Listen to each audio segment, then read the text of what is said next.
Hello, welcome to our video tutorial on the CALLP Opcode in IBM I.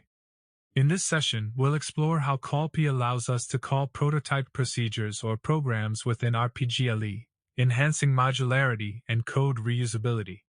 The CALLP Opcode in IBM I RPGLE is used to invoke prototype procedures or programs. It facilitates structured programming by separating program logic into modular units, making code easier to maintain and debug. Prototype declaration, sum2numbers, defines the prototype for the procedure sum2numbers. PQ are parameters for the procedure, specifying their data. Main line initializes variables a, b, and c.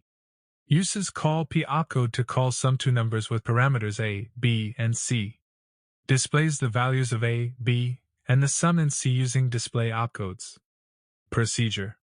Sum2numbers is the procedure definition. Sum2numbers PI takes parameters p and q, calculates their sum, and assigns it to R. In conclusion, the CALLP Opcode in IBM I RPGLE is invaluable for modular programming, allowing developers to encapsulate logic in procedures and reuse it across applications.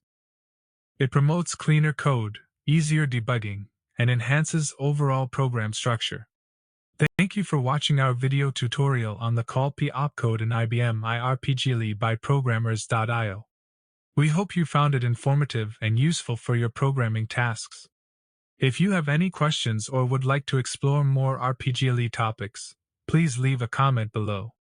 Don't forget to like, share, and subscribe for more IBM I programming insights. Happy coding!